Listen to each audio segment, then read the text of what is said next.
Hi, good evening, everybody. My name is Gabe Teran, and I am a resident city of Oxnard. And I created a video a couple weeks back about a specific agenda item, and I got a lot of really good response about it. So I thought I'd look at the upcoming agenda that's going to be tomorrow evening, October 1st, and talk a little bit about some of the items that will be on it. Now, real quickly, I want to apologize. I've been getting over a cold the last couple of days, so that's why I'm like not super presentable today. Some people have to work very hard to look like this. Some people, or most other people, try not to look like this. Either way, this is how I woke up. So um, I wanted to talk a little bit about tomorrow's agenda, but also first I wanted to give my condolences to the family of Alexander Vasquez, who passed away today in a traffic collision on Cooper Road outside of Ramona.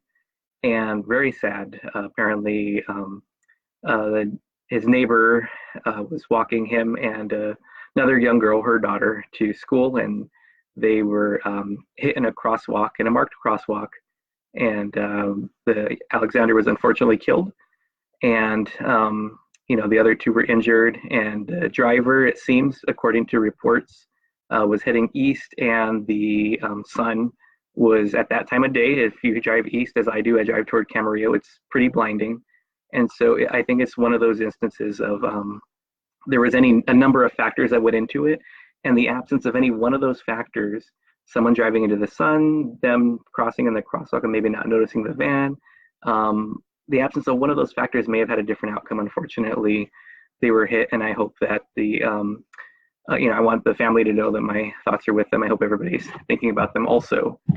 Regardless, I think it's an opportunity also to look at our traffic control in areas like that. If you look at the area where that happened, that crosswalk is in the middle of two four-way stop intersections, and so that particular crosswalk, traffic goes through it, and it's up to the cars to notice pedestrians and stop for them. It's up for pedestrians to wait for traffic to stop to cross. And the closest analogy I can give to it is over near City Hall and the library. There's a flashing pedestrian light on 3rd Street and B. And something like that, I think, is very important for such intersections. It's obviously a very busy intersection. And when something like this happens, it has us unfortunately evaluate where we are with our traffic control. And there's a lot of trust that you put in drivers when you're a pedestrian. And as a driver, we have a lot of responsibilities when we're on the road. And so maybe there's an opportunity for us to look at that and for the city to see if that particular intersection is eligible for some better pedestrian safety. And last thing I'll say about it is at our town hall last week for District 4, Assistant Chief Eric Sonstegaard did mention that of all the traffic fatalities that have happened this year in the city of Oxnard, the majority of them have been pedestrians or cyclists who were killed in traffic collisions, and very few motorists. And typically, I'm sure that they're probably at intersections like this that are maybe marked, but not super safe to cross at.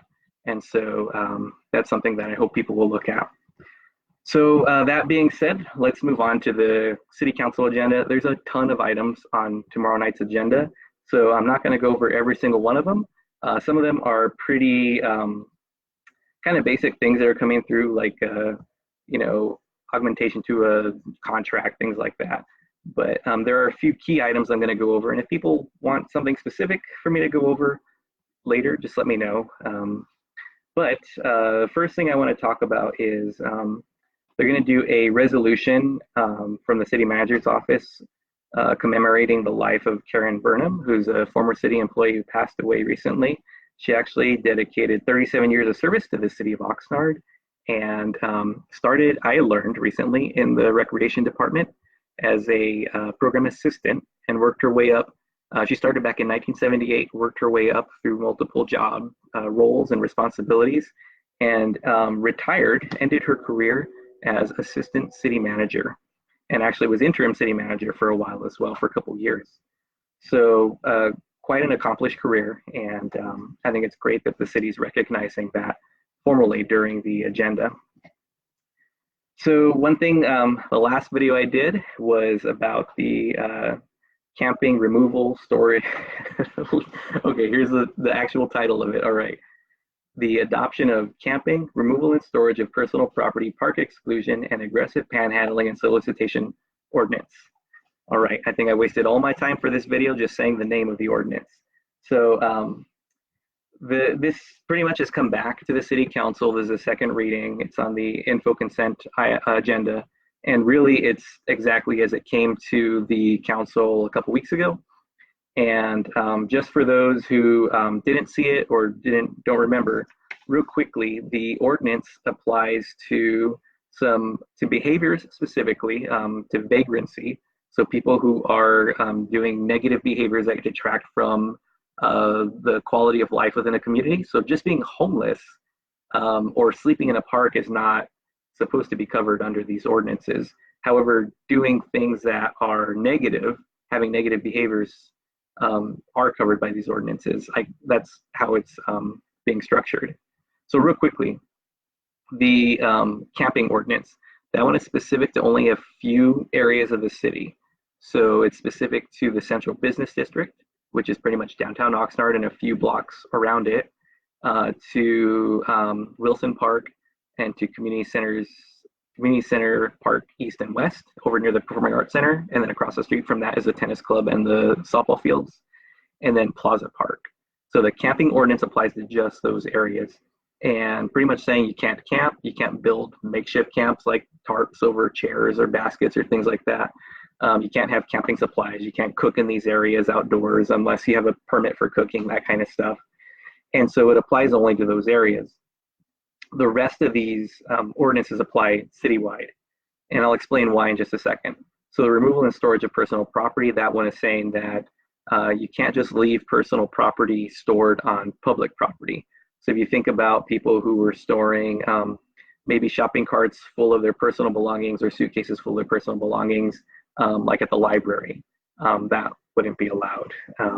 But the city won't just grab it. They have to put a notice saying you have 48 hours to remove this.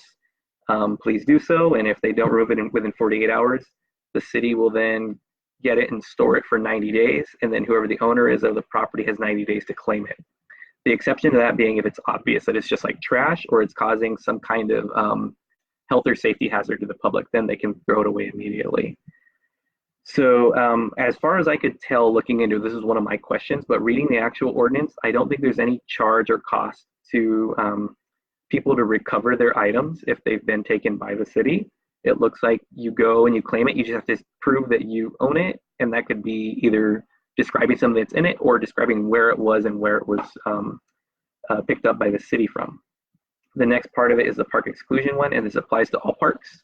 So all of the policies and ordinances that apply to parks, such as no drinking in the park, no camping in the park, no being in the park after dark or certain hours, anything that would cause a disturbance at a park, if you get noticed for that or if you're caught with that so many times, then they can actually exclude you from a park in a graduated form. So graduated meaning like at first they'll tell you like, okay, you can't come back to the park for 24 hours. Then if you, after that 24 hours, you do the same thing again, they can say, okay, now you can't come back for a month. Okay, now you can come back for 3 months. Now it's 6 months, now it's a year. So if the person keeps coming back again and again and causing problems, it grows and grows, and they can be excluded for up to a year. And that applies to all parks across the city. And I had some questions about that, just in regards to selective enforcement and just kind of, also where we find in the balance of where we are making it, where we are disincentivizing people to actually go to their neighborhood parks if we're going to be very heavy-handed about these things. But then I thought about it and I talked with some people, and this isn't just to address vagrancy. If there are people who are there legitimately at a party or something and are drinking, which they shouldn't be, you're not allowed to drink in public parks in the city of Oxnard. But if they are, and they're causing a disturbance, then that would also apply in those cases. So lastly, not lastly. What is lastly? So aggressive panhandling and solicitation ordinance. And this one, Anna and I were discussing this earlier, and I see Camille's question. I'll get to it in just a second.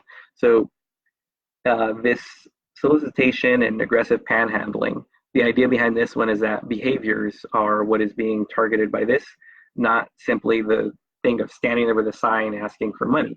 If someone's just standing there with a sign asking for money, as I read the ordinance, that doesn't apply. That's not covered by the ordinance. That would be somebody's First Amendment right to stand there and do that on public property. However, if they're being aggressive and like walking up to people's windows and knocking on them, or being insistent that they be given money, or they're following people around like at a bank or an ATM or in a parking lot, if they're being aggressive or in some way making a person feel unsafe or uncomfortable, then the ordinance applies, and police are able to cite a person or able to ask them to legally move along. They can't be there anymore. So that's the idea behind the aggressive panhandling and solicitation ordinance. It's specifically to aggressive panhandling, to that type of behavior. All right, so Camille says, does the shelter allow the homeless to store their items like the winter warming shelter? So those are actually one and the same now, Camille. So what was formerly known as the winter warming shelter then became the temporary emergency shelter, and is now known as the Oxnard emergency shelter because it's no longer temporary. So the idea is at that shelter, yes, they do have storage for them in Connex boxes, and it's locked up and it's secure, and they have security every night to make sure that their stuff is safe there. And they check in their items when they get to the shelter, and they can leave it there knowing that it's secure. So hope that answers your question. And I only know that because the shelter is just a few blocks from my house, and I've had some really great conversations with the staff there and the city staff who helped kind of get it rolling. All right, so that's the adoption of that ordinance. That will be happening on the info consent agenda. If people have questions or anything about it, you need to show up tomorrow because it's going to be adopted if the city council votes to have it go through. All right, the next one, this is a really interesting one from when I've talked to people. So on the info consent agenda, we have the ordinance that would be pertaining to buffer requirements and approval authority for manufacturing, testing, and distribution of cannabis. So this has been a long time coming, but I bring this one up because I want people to understand exactly what's going on here. When they talk about these commercial activities, manufacturing, testing, and distribution of cannabis, they are not talking about the what's typically seen in the commercial side of the cannabis industry, which is the public-facing dispensaries, medical or non-medical, like what you'd see in Wainimi, where a person who's age 21 or over can go into a dispensary and purchase cannabis if they'd like to. But rather, these types of commercial activities, manufacturing, testing, and distribution, those are not directly to the consumer. And when you look at like manufacturing, you look at places that are manufacturing maybe like edibles or other products that would be used at the dispensaries. Testings would be testing labs, which actually I've learned is a fairly lucrative business and actually is well positioned in the city of Oxnard if they were to open one. But the idea is it's just those commercial activities are up on tomorrow's agenda. And the retail side of things, which is the public-facing dispensaries that people typically envision when they think of cannabis commercial activities, that's going to come at a later date. It's separated out, and it's a long story, but the Planning Commission had some really spirited discussion about it. And what they essentially did was say, okay, we're going to move these items forward to the city council, and we'd like to separate out the retail because they wanted the city staff to look at the possibility of adding residential zones to be considered sensitive uses. So when they say buffer requirements on tomorrow's agenda item, that is the Planning Commission moved forward 600 feet from sensitive uses. So none of these things can be 600 feet or closer to schools, parks, churches, youth centers, anywhere where youth might naturally congregate. And so that's why that's on the agenda. And that's within the city's purview to dictate, what that distance would be and, how they're going to implement it within their city. So the Planning Commission did say, hey, we want residential zones to be included in that. The state doesn't include residential zones in their definition of sensitive uses. So as it stands now, I'm sure the planning department had to go back to their drawing board and redraw all these maps and look at like, okay, if we're going to include residential zones as a sensitive use, how many places does that mean we can and cannot put um, retail cannabis activities into? So that's why that's not here. It'll come at a later date, and I think I heard it'll go to a council committee first, then it'll go back to the city council. All right. So next item is Durley Park, and that's under the Public Works Department in info consent still. So they finished official completion of the playground there on August 15th. So very recent, month and a half ago. And if you've been there, it's great. It's an inclusive playground, meaning that young people and adults who have mobility challenges can access and use some of the equipment that's there. And if you go, check it out. I really encourage you to go. Durley Park has some really cool equipment there. They also, unfortunately, had some issues with vandalism and things breaking already. And I made a whole other post about that like a while back. So I would invite you to check that out too. But that's a whole other conversation, but I'm hoping that the residents and the community around Durley Park will embrace their new playground, take ownership of it, and really hold the few people who are causing problems, hold them accountable and make sure that they know, like, hey, this is our park, like, we need to take care of it. It went like, I don't want to say the word neglected, but it totally was the same equipment in disrepair and just completely outdated for probably close to 2 decades. So they now have the newest park in the whole city, the newest playground, and I'm hoping that they can take a lot of pride in that and really utilize it, and it's there for the kids and for the adults in the community. So take advantage of that. All right, so there's a bunch of other stuff. As I mentioned, it's a full agenda, but I did want to bring up just a few last couple items here. First, the Information Technology Department's bringing an enterprise resource planning system purchase. This might sound kind of boring to people. I'm not going to go super in depth with it, but I want you to know it has a lot of far-reaching implications for the city. And let me just simplify it.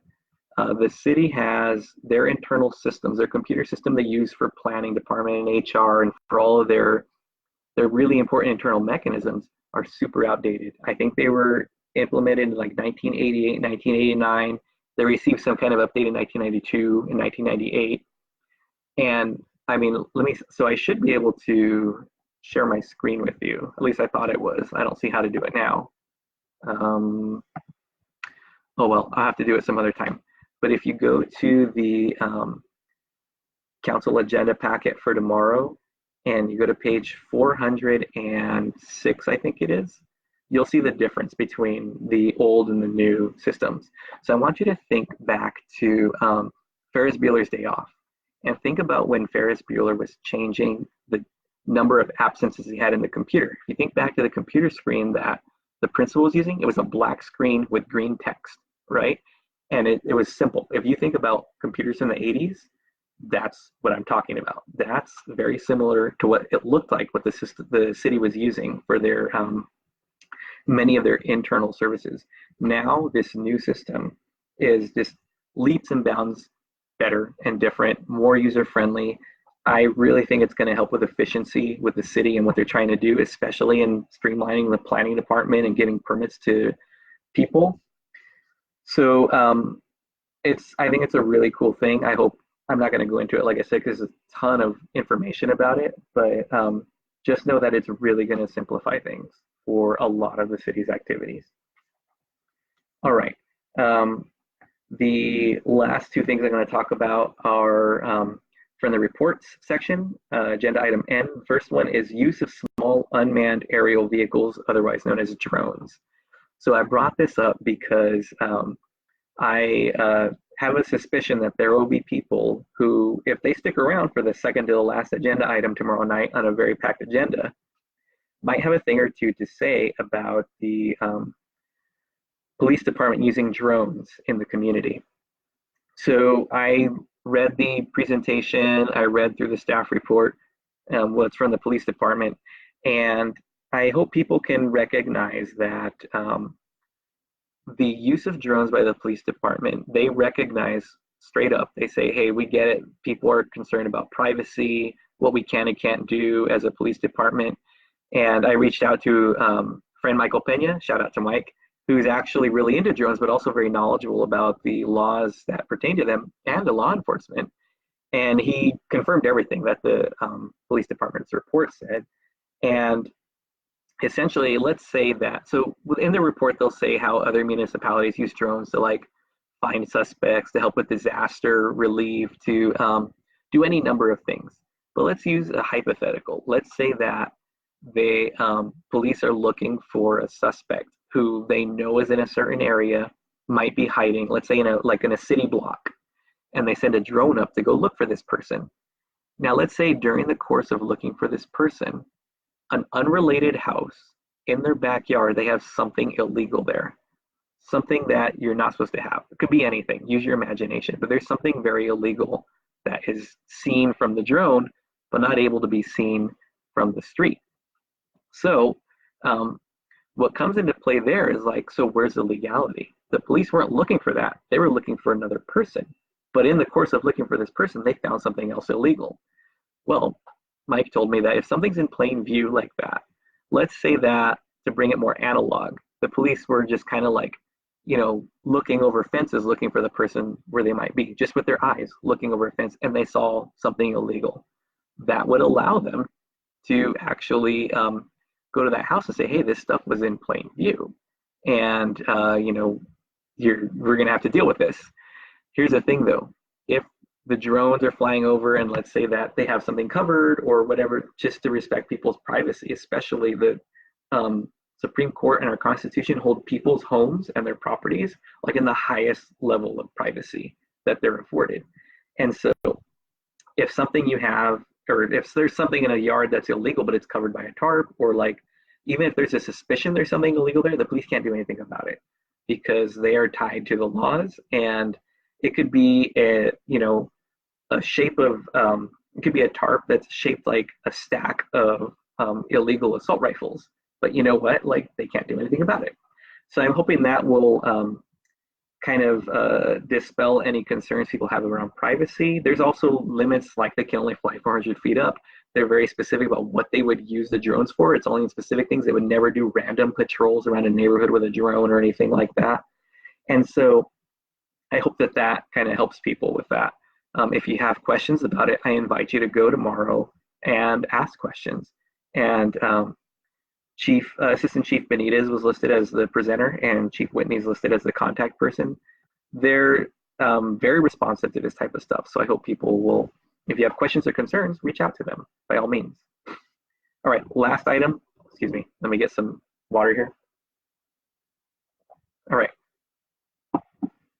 Last item I want to go over is the operating agreement for the Oxnard Historic Farm Park, which is over near Brecky School.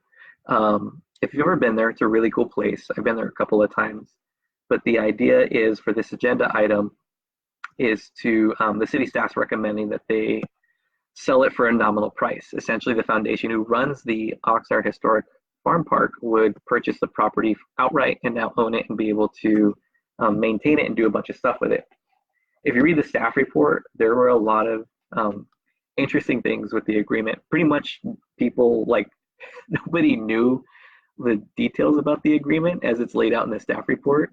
The people who currently run the foundation were supposed to like run by Public Works. If they wanted to do improvements, they were supposed to do specific improvements, but people weren't really aware of what was in the agreement or who was supposed to do what, and just kind of went like that. As an example, I think they were supposed to pay $1 a year for leasing the land, and even that wasn't done.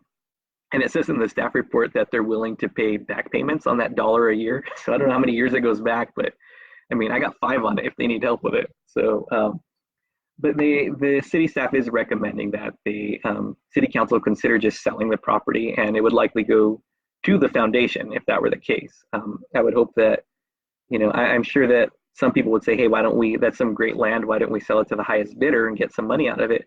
But when it comes to history, especially in in a place like that, I think it's important to preserve a lot of that stuff too, so that future generations can see it and it can be a glimpse into Oxnard's past and where we came from. So I'm hoping that goes through.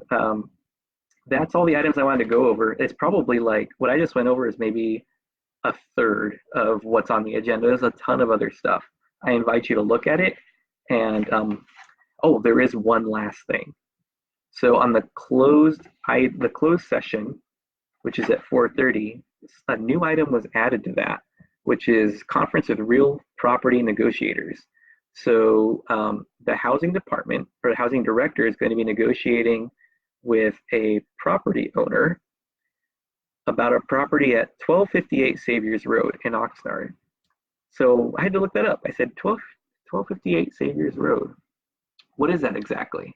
So I looked it up, and it is actually, it used to be a Salvation Army and then some other thrift store, and then it was a like a furniture store. It's been a lot of different stuff, but it's pretty much a building that's on Saviors Road, just a little south of Five Points.